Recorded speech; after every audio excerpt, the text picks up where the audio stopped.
Dans le futur avec vous, Joël de Ronet. Je voyais, vous écoutiez le sénateur avec patience et intérêt. Vous êtes écrivain, futurologue. Vous participez au forum Changer d'air. Ce sera jeudi de la semaine prochaine, 2 juin, à la Cité des Sciences et de l'Industrie, avec pour thème cette année, alors attendez, je prends ma respiration, Empowerment, partager le pouvoir à l'ère des réseaux sociaux. C'est quoi cet empowerment? Je ne suis pas sûr que tout le monde connaisse le terme. C'est se donner du pouvoir, c'est donner du pouvoir, c'est prendre le pouvoir. L'empowerment en anglais est traduit d'une manière très intéressante par les Québécois, qui n'aiment pas, vous savez, les mots anglo-saxons, et ils l'appellent encapacitation. La capacité de se mettre soi-même dans la capacité de prendre des décisions. On vient d'entendre le pouvoir des politiques, par exemple. Pour vous, c'est fini? Je crois qu'il faut prendre du recul par rapport à ce qu'on a entendu. Et nous, notre rôle de prospectiviste à la Cité des Sciences, et le mien comme technologue humaniste, c'est justement de prendre un peu de recul. Je crois que, d'après tout ce qu'on vient d'entendre et l'actualité de ce moment, on vit une double crise. Comme l'a dit très bien le grand philosophe français Michel Serres, ce n'est pas une crise économique, c'est un changement de monde. Et nous, on dit un changement d'air, qui est justement le titre du forum du 2 juin à la Cité des Sciences. Première crise, un changement d'air lié au numérique. Pas Internet. On est au-delà d'Internet. On est dans un écosystème numérique.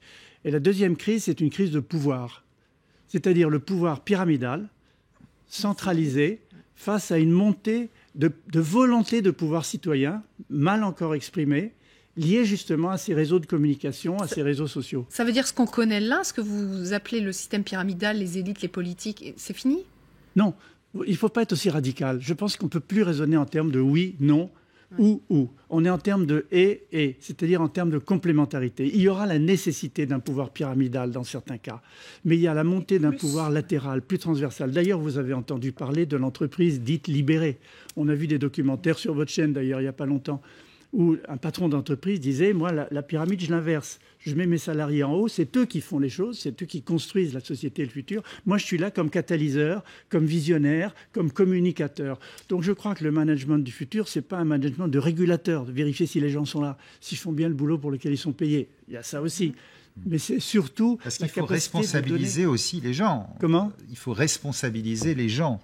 Et ça peut être aussi nouveau. Alors, c'est le but de ce séminaire, ce forum que nous organisons, c'est justement pour entendre la génération montante. Il y a des gens de 20 ans, 25 ans qui sont là, comme les 3 précédents, avec des personnes au pouvoir, dans l'industrie et dans la politique, qui ont entre 60 et 75 ans. Et donc, c'est cette rencontre, je n'ai pas dit le choc, ce n'est pas un duel, c'est une rencontre constructive entre des gens qui ont des solutions et une responsabilité à apporter. Le mot clé dans tout ça, c'est confiance et respect.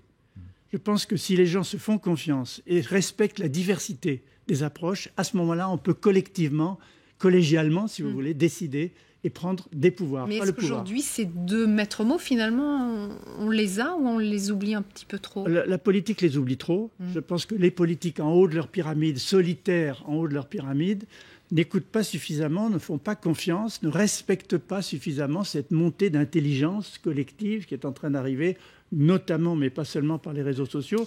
Je crois qu'il faut faire la nuance entre prendre le pouvoir et prendre du pouvoir. Ce n'est pas pareil. Donner le pouvoir ou donner du pouvoir. Comme je vous le disais tout à l'heure, ce n'est pas binaire. Ce n'est pas ou ça ou ça. Donner du pouvoir dans l'entreprise, ce n'est pas donner le pouvoir aux salariés ou aux syndicats.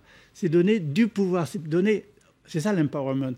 C'est donner la capacité aux gens de décider entre eux et de faire des choses qui avancent et qu'on peut évaluer. Alors, quelques exemples justement concrets, parce que vous parlez par exemple du blockchain, vous dites que l'argent demain peut-être n'existera plus. Comment on va commercer, comment on va s'entraider, comment la société va changer? Déjà, il y a des mots qu'on emploie souvent, qui sont très souvent critiqués médiatiquement ou politiquement. C'est ce qu'on appelle la société collaborative ou la société du partage.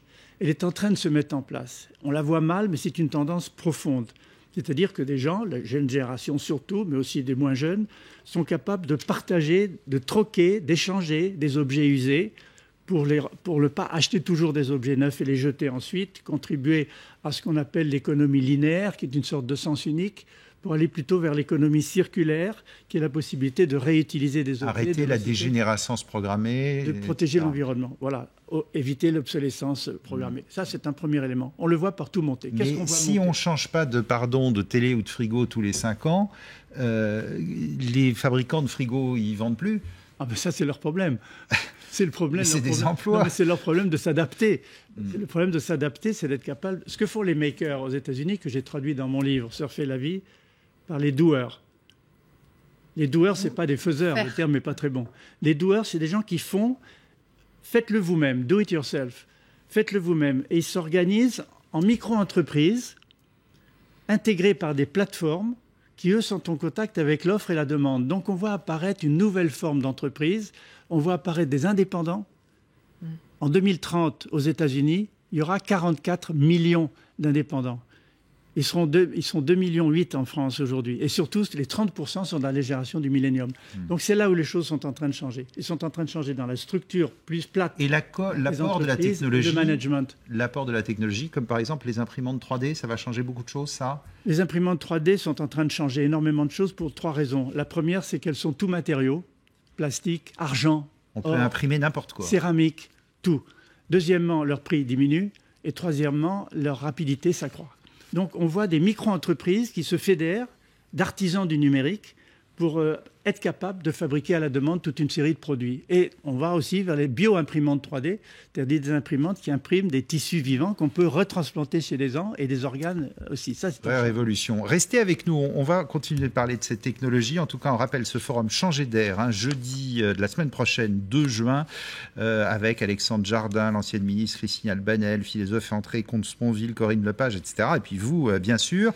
Regardez, par exemple, ce que peut donner l'échange participatif avec ces plateformes locales qui permettent de mettre en relation, par exemple, les voisins entre eux, moyen d'échanger des objets, des services. C'est ce dont vous parliez à l'instant. Regardez ce reportage en Haute-Vienne de Cécile Madronet et Émilie Plantard. C'est un cours d'informatique à domicile et gratuit. Alors ensuite, au niveau du clavier, vous connaissez un petit peu ou pas? Pas trop non plus, hein. Voilà, alors ici, vous avez la majuscule. Alain a besoin de s'initier au traitement de texte. Il a rencontré Vivien grâce à un site internet d'entraide entre voisins. J'ai appris tout seul, donc il y a plein de choses que je ne sais pas. Ça coûte rien. Donc c'est vrai que c'est sympa et puis on est sûr qu'il n'y a pas d'arnaque. En échange de ses conseils informatiques, Alain va rendre un service au jeune homme. Promouvoir autour de lui son entreprise de menuiserie. Si je montre aux gens déjà que je suis sympa en les aidant, je pense qu'ils auront envie de transmettre un peu l'information. Et il faut qu'on passe par le maximum de réseaux, et c'est un réseau comme un autre. Rejoindre un réseau social de voisinage, c'est trouver à côté de chez soi un particulier prêt à rendre service. Babysitting, cours à domicile ou mise à disposition d'objets en tout genre. Dans la campagne limousine, comme partout en France, c'est une nouvelle économie de partage. On troque un service contre un autre, ou comme Joël, contre une petite participation financière. Je recherchais quelqu'un qui puisse m'aider pour passer un coup de motoculteur dans mon jardin. Et j'ai passé une annonce et puis un monsieur m'a répondu et l'affaire se fait. Jean-Daniel met donc son motoculteur et ses compétences au service de Joël. Jardinage, bricolage, il apprécie ces échanges d'un genre nouveau. J'ai aidé une personne à déménager. Elle était toute seule, donc pareil. Mais à 500 mètres de chez moi, il n'y aurait pas eu le site, on ne se serait pas connus, quoi. Internet remet donc au goût du jour un principe simple. S'aider entre voisins permet de faire des économies tout en créant du lien social. Joël de René, c'est l'un des exemples de ce dont vous nous parliez tout à l'heure, finalement. Exactement. Il faut le comprendre que c'est grâce au numérique qui crée des logiciels de mise en relation de l'offre et de la demande dans des domaines très différents que c'est possible. Avant, on avait les petites annonces sur du papier. Maintenant, avec l'Internet, ça va beaucoup plus rapidement et c'est tout à fait un bon exemple. Comment vous voyez, par exemple, demain l'avenir de la banque, de l'assurance, de l'immobilier ? Alors, évidemment, ça ne va pas être ou, comme je l'ai dit tout à l'heure. La blockchain, pour expliquer ce que c'est, ce sont des blocs connectés les uns aux autres de manière confidentielle, encryptés, qui sont un registre ouvert que tout le monde peut consulter et qui assure la régularité des transactions. Par exemple, dans la finance, dans la banque, dans l'assurance, dans l'immobilier, on n'a plus besoin d'intermédiaires.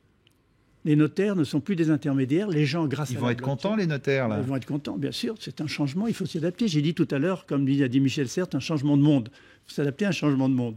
Donc, avec la blockchain, il n'y a plus d'intermédiaires. Les intermédiaires vont disparaître progressivement. Et surtout, c'est très sécurisé. Je vous donne un exemple très intéressant, me semble-t-il.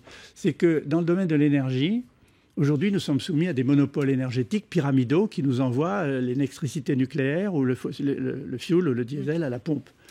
On ne peut rien faire.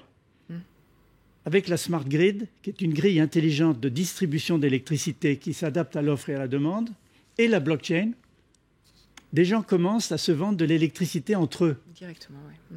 Et donc là, c'est une atteinte aux monopoles pyramidaux traditionnels. À Brooklyn, aux États-Unis, déjà depuis 3 mois, il y a des gens qui se vendent de l'électricité quand leur bâtiment est à énergie positive, c'est-à-dire qu'ils fabriquent plus d'énergie qu'ils en consomment. Merci beaucoup. Joël de René, futurologue, on vous écouterait pendant des heures. Et donc ce forum Changer d'air, le 2 juin prochain à la Grande Halle de la Villette.